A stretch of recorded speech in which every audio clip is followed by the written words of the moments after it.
Sino bang nanay yung hindi kikiligin kapag ganitong meron na naman siyang bagong gamit sa bahay? So ngayon mga mare, samahan niyo ako at mag-unboxing ulit tayo.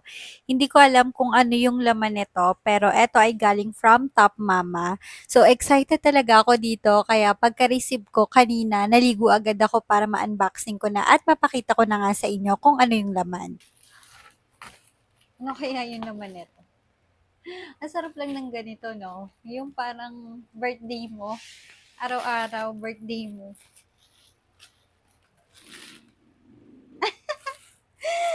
Ano to? Actually, wala talaga akong idea kung ano yung laman nito.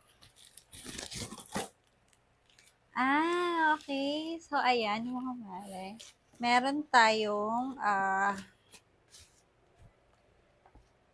Top Mama 7-in-1 stackable multi-cooker. So, eto yung una. Ang ganda. Ang ganda ng color niya, black. Alam niyo naman, black and white yung gusto ko, mga mare. Next ay eto. Eto naman ay yung Top Mama 3-in-1 multifunctional personal blender, chopper, and grinder. So, ayan. 3-in-1 na siya. Ayan. So, marami ka na magagawa dito mga mare ha. So, gagawan ko na lang to ng separate video para mas makita nyo. Anyways, yun na lang muna. Bye!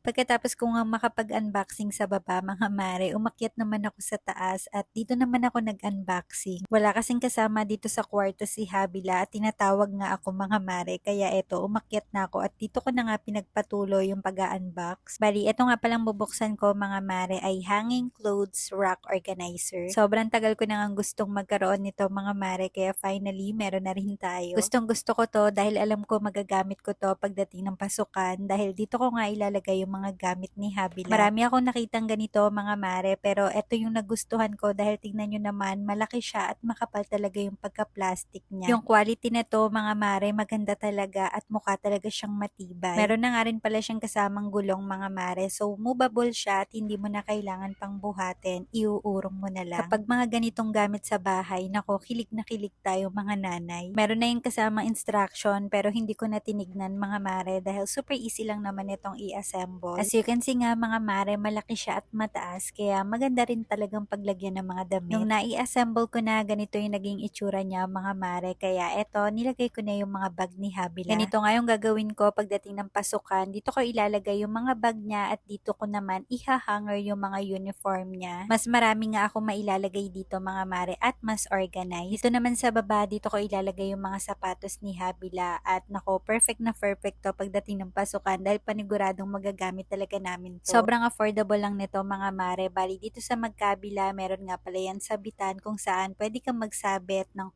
bag or kung anek-anek. Kung gusto nyo nga rin pala nito, ilalagay ko na lang dito sa yellow basket or sa comment section yung link.